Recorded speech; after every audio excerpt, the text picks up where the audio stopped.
कामकाज का हिसाब न देने वाले मंत्रियों से नाराज हुए प्रधानमंत्री। मोदी के फरमान के बावजूद अब तक सिर्फ कुछ ही मंत्रियों ने दिया लेखा जोखा। पलटवार के लिए कांग्रेस ने कसी कमर। डीयू छात्र संघ चुनावों के नतीजों में दिखा मोदी का जादू। सभी पदों पर एबीवीपी का कब्जा। जेएनयू छात्र संघ चुनाव के कल आएंगे नतीजे।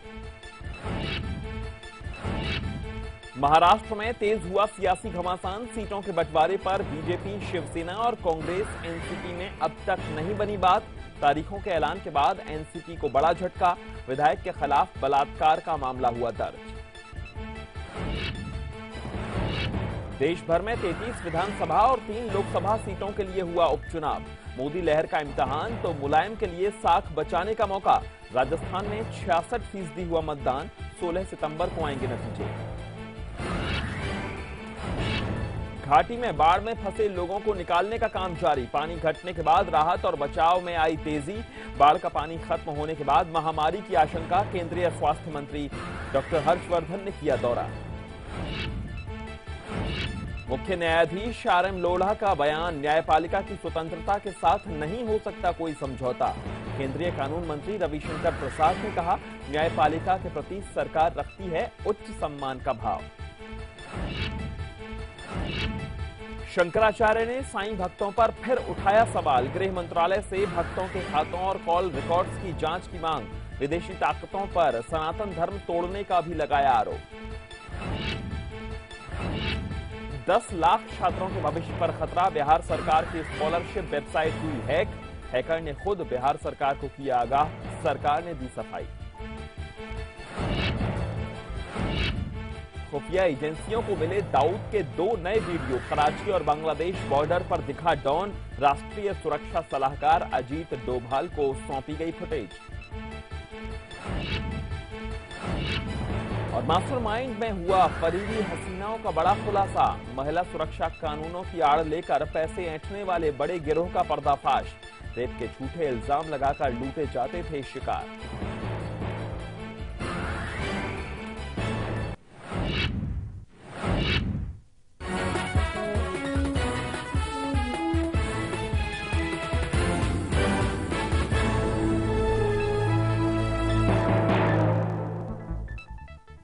नमस्कार, आप सभी का स्वागत है। आपके साथ मैं हूं देवेश के वशिष्ठ।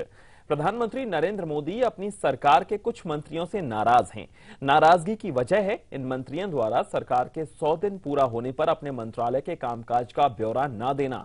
पीएम के निर्देश के बावजूद सरकार के 100 दिन होने पर कुछ मंत्रियों ने प्रेस कॉन्फ्रेंस करके अब तक अपने कामकाज का ब्यौरा नहीं दिया है। इन मंत्रियों में डॉक्टर हर्षवर्धन, धर्मेंद्र प्रधान और अनंत कुमार शामिल हैं। अब इन मंत्रियों से निर्देश का पालन नहीं होने पर प्रधानमंत्री की ओर से सफाई मांगी गई है।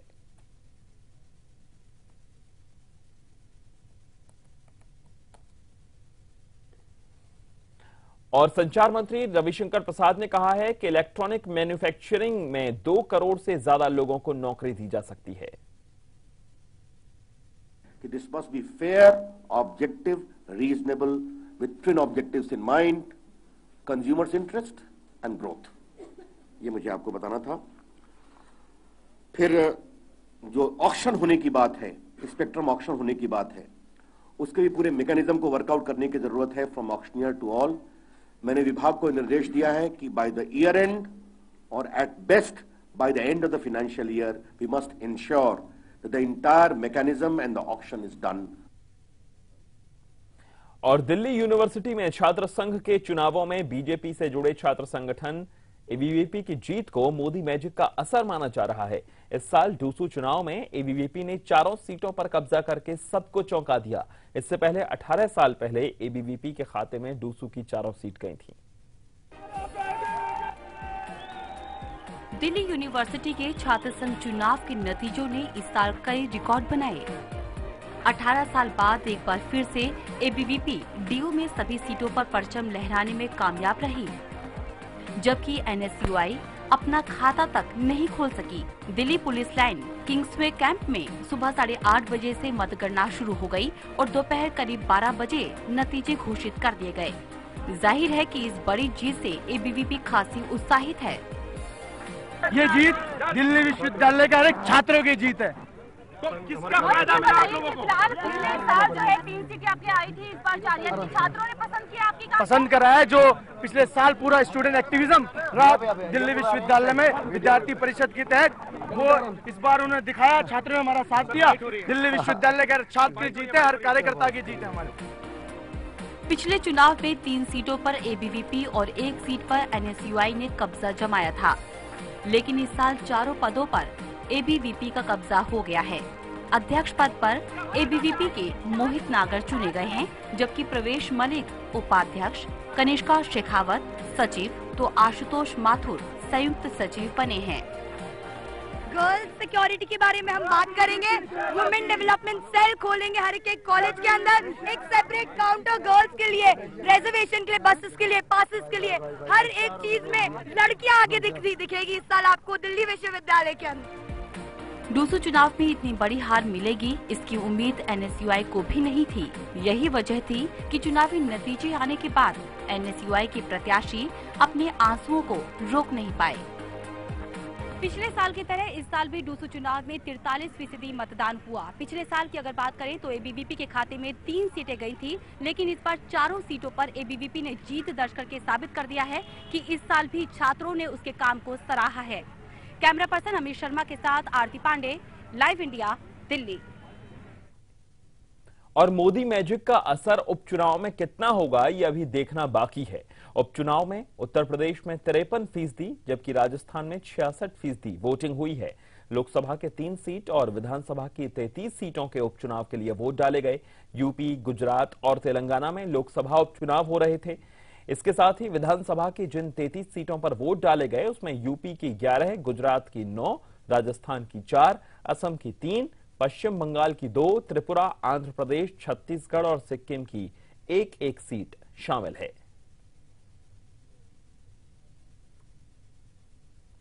और बार बार नोटिस दिए जाने के बावजूद सरकारी घर खाली न करने पर एजेंसियों ने पूर्व केंद्रीय मंत्री अजीत सिंह के घर की पानी और बिजली की सप्लाई काट दी। हालांकि अजीत सिंह कह रहे हैं कि पितृपक्ष के बाद वो घर खाली कर देंगे और इसकी सूचना सरकार को दे दी गई है। इसके बावजूद बिजली पानी काट देना सवालों के घेरे में है।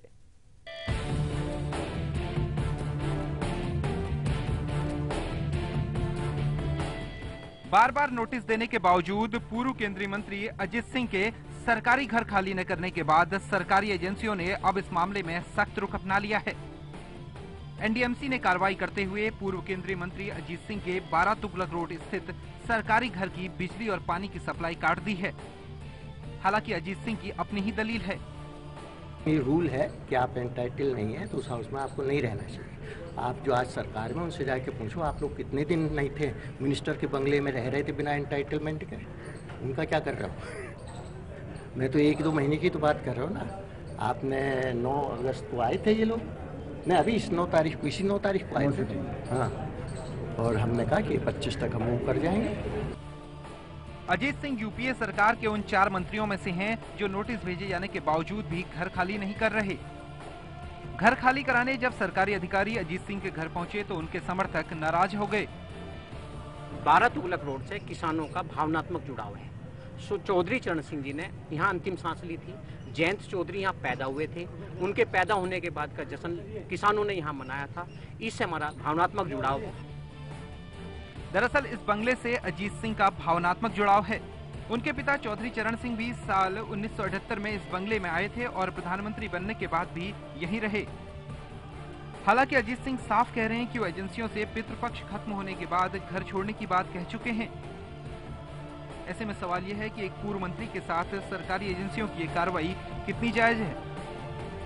Shailendra Negi, live India, Delhi. और महाराष्ट्र में चुनाव के ऐलान के ठीक बाद सरकार में शामिल एनसीपी के एक बड़े नेता और पूर्व मंत्री लक्ष्मण राव ढोबले विवादों में आ गए हैं। ढोबले पर उनके संस्थान में काम करने वाली महिला ने रेप का आरोप लगाया है। इस आरोप के बाद एनसीपी और कांग्रेस भी उनका बचाव नहीं कर रही।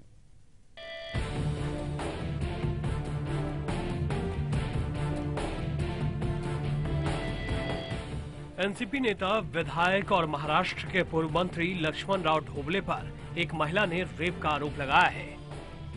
बोरीवली पुलिस स्टेशन में ढोबले के खिलाफ इस मामले में केस दर्ज किया गया है। बोरीवली में लक्ष्मण ढोबले की शिक्षण संस्था नालंदा कॉलेज की एक महिला ने ढोबले पर यह आरोप लगाया।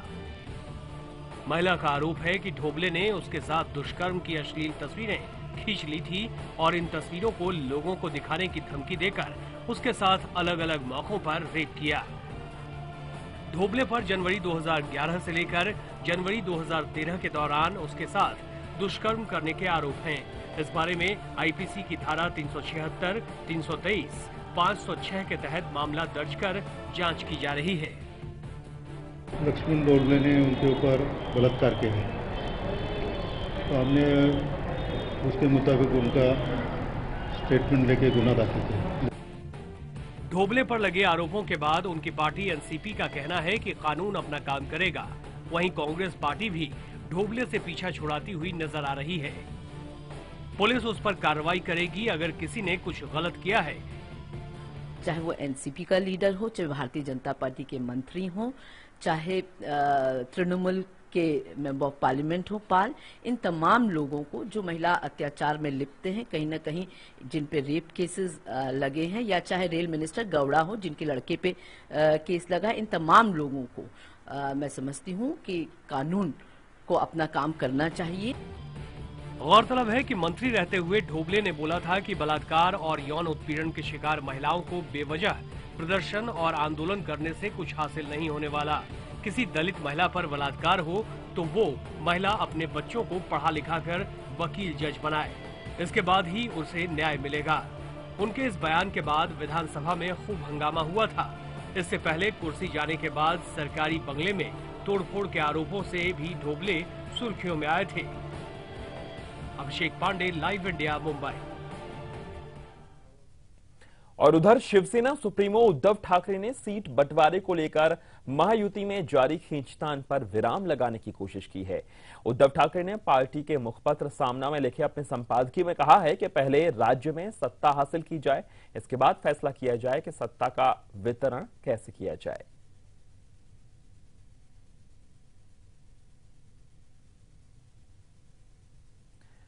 तो आपको बताते हैं कि आखिर क्या कहा उद्धव ने। लिखा सामना में कि कहा जा रहा था बीजेपी ने सीटें बढ़ाकर मांगी हैं, जब तक नहीं मिलेंगी तब तक चर्चा नहीं होगी।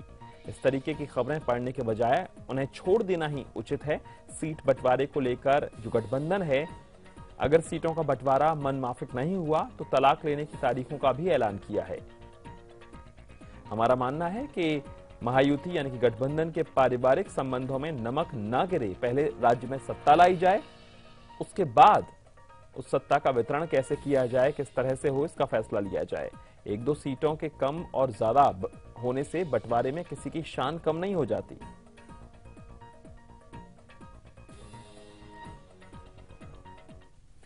और भारत के चीफ जस्टिस आर.एम. लोढ़ा ने कहा है कि न्यायपालिका की स्वतंत्रता पर कोई समझौता नहीं हो सकता।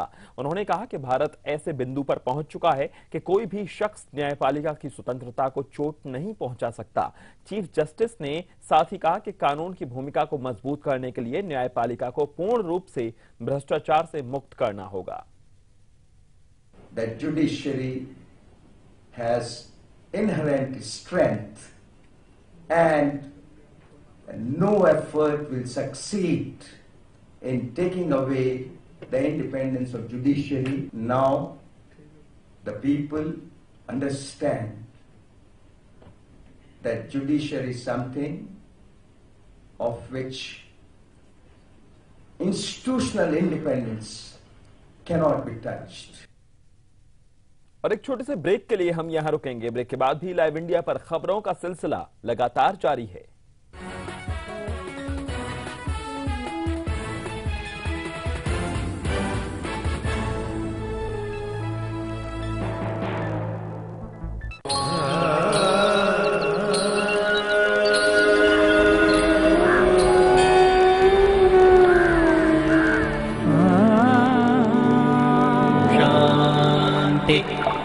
शांति शांति।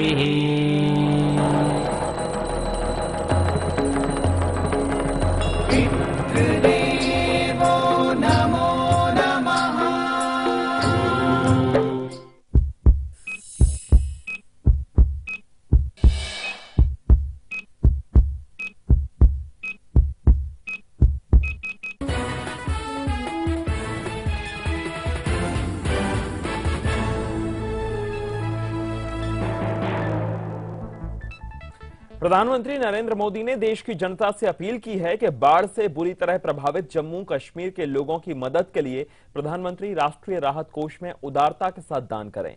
इस बीच बाढ़ग्रस्त इलाकों से अब तक करीब 2 लाख लोगों को बचा लिया गया है।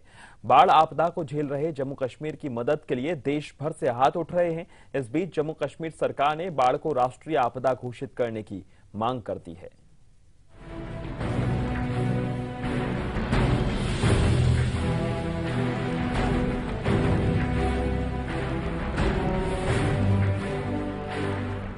बाढ़ का पानी श्रीनगर में कम होता जा रहा है और इसके साथ ही लोगों की मुसीबतें बढ़ती जा रही हैं। पानी कम होने की रफ्तार बेहद धीमी है। ऐसे में तो हालात सामान्य होने में तो महीनों लग जाएंगे। तब तक जिंदगी के दिए को जलाने के लिए कड़ी मशक्कत के साथ घाटी के लोगों को मदद की सख्त दरकार है और इनकी मदद के लिए देश भर से हाथ उठ रहे हैं। ये है शिरोमणि गुरुद्वारा प्रबंधक कमेटी का लंगर, जहां हर रोज श्रद्धालुओं के लिए लंगर तैयार होता है। आज भी यहाँ तेजी से काम चल रहा है, लेकिन खाने के ये पैकेट जाएंगे जम्मू कश्मीर। ये जम्मू कश्मीर के बाढ़ प्रभावित लोगों के लिए खाने के पैकेट की 5वीं खेप है। सेना की मांग पर खाने के 2 लाख पैकेट तैयार किए गए हैं, जिसे तत्काल हवाई सेवा से भेजा जाता है। खाने के ये पैकेट घाटी में घरों में फंसे लोगों का पेट भरने के काम आते हैं। यही नहीं, एसजीपीसी की एक टीम कश्मीर में मदद के मोर्चे पर तैनात है।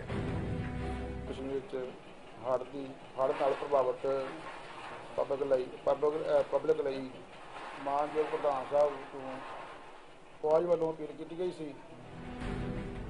बाढ़ के पानी के कम होने के बाद महामारी का खतरा है और इस मौके पर केंद्रीय स्वास्थ्य मंत्रालय ने मोर्चा संभाल लिया है। बाढ़ के बाद के हालात से निपटने के लिए 100 टन दवाइयां भेजी गई हैं। साथ ही 10 डॉक्टर्स की एक टीम तैनात है जो पीड़ितों का इलाज करेगी। स्वास्थ्य मंत्रालय की राहत काम पर खुद स्वास्थ्य मंत्री निगाह रख रहे हैं और स्वास्थ्य मंत्री डॉक्टर हर्षवर्धन जम्मू कश्मीर पहुंच चुके हैं। Srinagar is concerned, we have already sent lot of doctors there. Medicines worth something like 28 tons of medicines we have sent there. We have already sent 1 lakh chlorine tablets, water purifying machines, over I would say 1000 tents.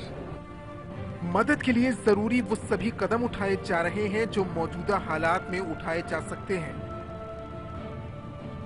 सबसे बड़ी चुनौती दूरसंचार, बिजली और सड़क सेवा बहाल करने की है। दूरसंचार में काफी हद तक सफलता मिली है।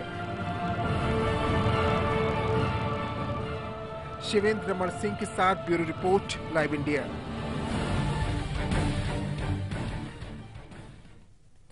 सुप्रीम कोर्ट ने भी जम्मू कश्मीर में आई बाढ़ का संज्ञान लिया है। कोर्ट ने कहा कि बाढ़ जैसी बड़ी आपदा के मामले में राष्ट्रीय स्तर पर कदम उठाए जाने की जरूरत है। उसने केंद्र सरकार से सोमवार तक इस बात की रिपोर्ट मांगी है कि राहत और बचाव के लिए क्या आपात कदम उठाए गए। कोर्ट ने केंद्र से कहा कि वो तालमेल के लिए एकीकृत एजेंसी बनाने पर विचार करे। कोर्ट ने केंद्र और आर्मी के प्रयासों की तारीफ की, लेकिन इस मामले में जुडिशरी के दखल न देने के सरकारी वकील के आग्रह को ठुकरा दिया।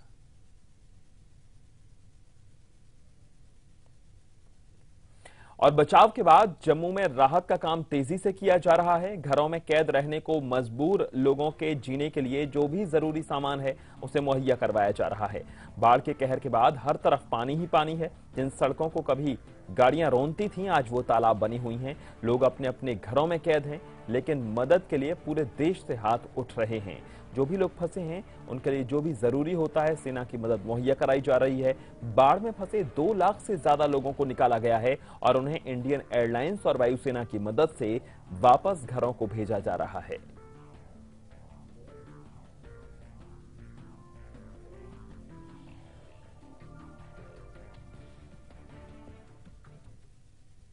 एक छोटे से ब्रेक के लिए हम यहां रुकेंगे। ब्रेक के बाद भी खबरें लगातार जारी हैं।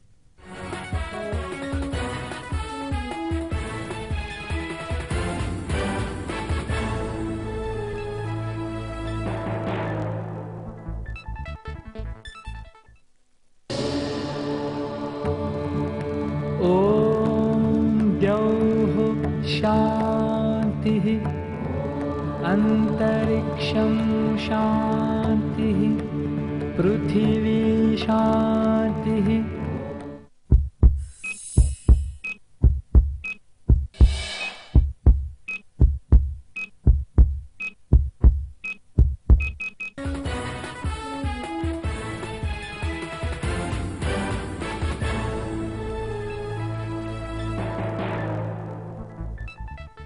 गाजियाबाद के इंदिरापुरम इलाके में एक लड़की के गायब होने से थाने पर जमकर बवाल हुआ। जानकारी के मुताबिक 16 साल की नाबालिग लड़की 10 सितंबर से लापता थी, जिसके चलते परिवार वाले लगातार थाने के चक्कर काट रहे थे। मामला तूल पकड़ता देख पुलिस ने मामला दर्ज करके जांच शुरू कर दी और लड़की को आज खोड़ा इलाके से बरामद भी कर लिया। लड़की के परिवार वालों का आरोप है कि उनकी बेटी को बहला फुसला कर हारून और उसके दोस्त लेकर चले गए। इस मामले में लड़की और लड़के का धर्म अलग होने की वजह से बजरंग दल और शिवसेना वालों ने जमकर थाने के बाहर बवाल किया और इस मामले को लव जिहाद का मामला बताने लगे। फिलहाल पुलिस इस मामले में जांच की बात कह रही है। उनका कहना है कि अभी तक जांच में ऐसा कुछ सामने नहीं आया है। फिलहाल नाबालिग का बयान दर्ज होना बाकी है। और उत्तर प्रदेश के फिरोजाबाद में एक बदमाश पुलिस पर भारी पड़ गया। बदमाश को गिरफ्तार करने गई उत्तर थाना इलाके की पुलिस को उस वक्त खाली हाथ लौटना पड़ा जब बदमाश ने पुलिस पर फायरिंग कर दी। एक बदमाश को गिरफ्तार करने उत्तर थाना पुलिस उसके घर गई, जहां बदमाश ने पुलिस पर गोलियां चलाना शुरू कर दिया। पहले बदमाश ने खुद को गोली मारने की नौटंकी की और उसके बाद पुलिस वालों पर घर के ऊपर से फायरिंग करना शुरू कर दी। आधे घंटे तक बदमाश ने पुलिस को धमकाया और रुक रुक कर वो फायरिंग करता रहा। इसके बाद पुलिस वाले चुपचाप थाने लौट गए। पुलिस वालों की माने तो वहां भीड़ इकट्ठा हो गई थी और बदमाश की फायरिंग से किसी को गोली लग सकती थी, लिहाजा बदमाश को पकड़ने की बजाय पुलिस ने लौटना जरूरी समझा।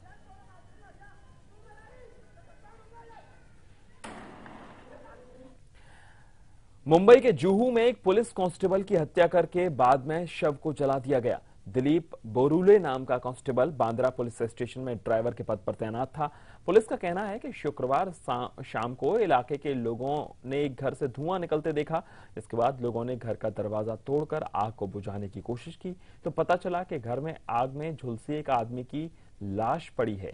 इसके बाद मौके पर पहुंची पुलिस ने देखा तो पता चला कि बॉडी किसी और की नहीं बल्कि एक पुलिस कांस्टेबल की है।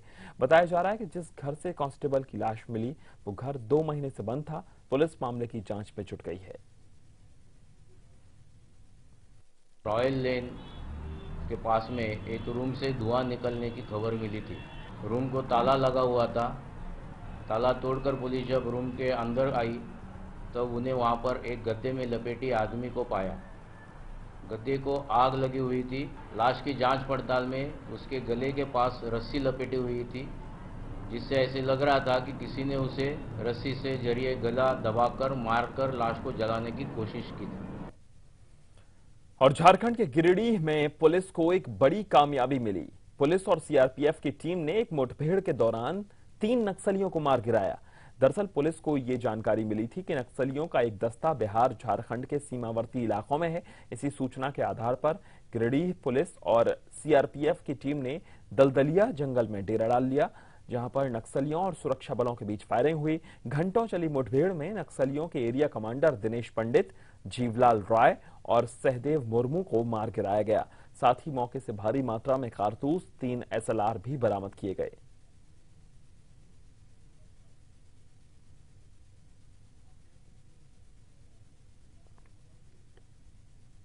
और लाइव इंडिया और समृद्ध जीवन परिवार की रक्तदान की महामुहिम में समृद्ध जीवन परिवार के सीएमडी डॉक्टर महेश किशन मोतीवार क्या अपील कर रहे हैं, ये देखते हैं। 26 अक्टूबर 2014 को रक्तदान महायत्न समृद्ध जीवन परिवार लाइव इंडिया मराठी के माध्यम से पूरे देश भर में किया जा रहा है। मैं सभी अपने देशवासियों को अभिवादन करता हूं कि रक्तदान एक श्रेष्ठदान होता है। अपन अपने देश के प्रति कुछ तो अलग काम करना चाहिए, तो इसके लिए रक्तदान में सहभाग होइए और अपने माध्यम से किसी की एक जान बचा सकते हैं। इसके जैसा कोई दान नहीं हो सकता। मैं विनती करता हूं और सबको रिक्वेस्ट करता हूं कि 26 अक्टूबर 2014 को सुबह 7 बजे से लेकर शाम को 5 बजे तक पूरे देश भर में रक्तदान का महायज्ञ किया। इसमें आप लोग सहयोग देंगे और अपने देश के प्रति कुछ तो अलग काम करने की प्रतिज्ञा करेंगे।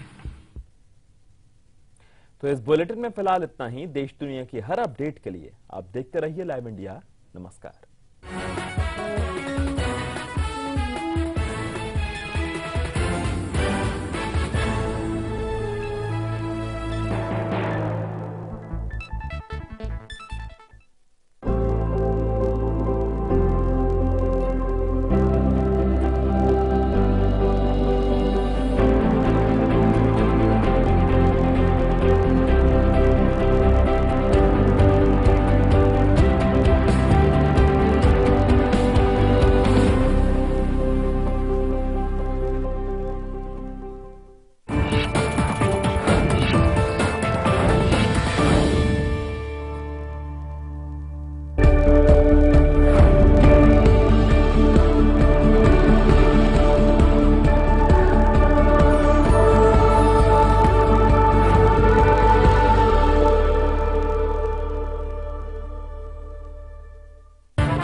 बॉलीवुड लाइव के प्रायोजक हैं केश किंग आयुर्वेदिक तेल, the king of hair oil.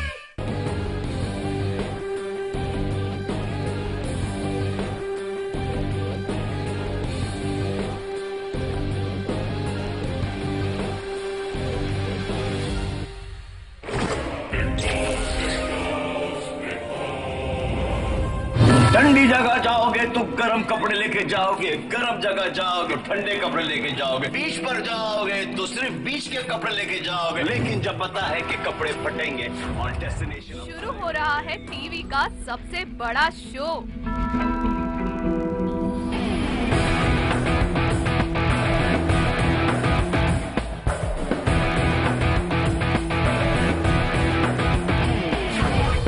Show को फिर मिलेगा दबंग का साथ।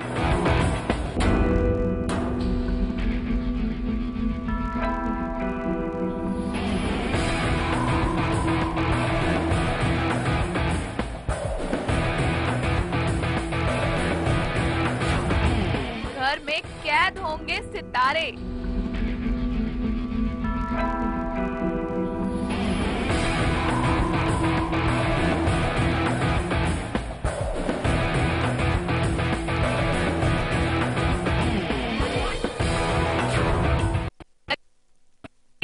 तड़का। अब तुम ही हो जिंदगी, अब तुम ही हो चैन भी, मेरा दर्द भी, मेरी आशिकी, अब तुम ही हो। हर किसी को नहीं होता यहाँ प्यार जिंदगी में। कभी लड़ना तो कभी भिड़ना। अपनी टोन अपने घर में रख चल। तेरी औकात सबको पता है इस घर में। क्या औकात है? समझ गया? क्या औकात है? सबको पता है। अबे सबको बच्चों को नहीं कर तू। चल तू बैठ उधर और चुप करके अपना काम कर। आप लोगों ने आज जो किया है वो बहुत गलत किया है, क्योंकि ये पिछले हफ्ते होना चाहिए था तनीषा के साथ। लेकिन जो देगा सबको मात।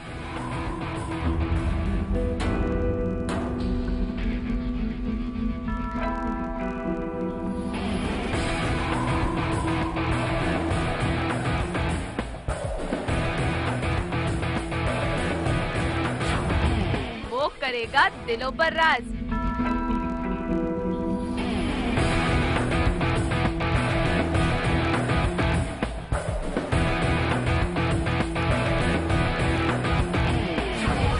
और जीतेगा big boss season 8। Destination of arrival. Bearing your आबरू, your इज्जत, your respect is your only survival. अब होगी मुलाकात in Big Boss Season 8.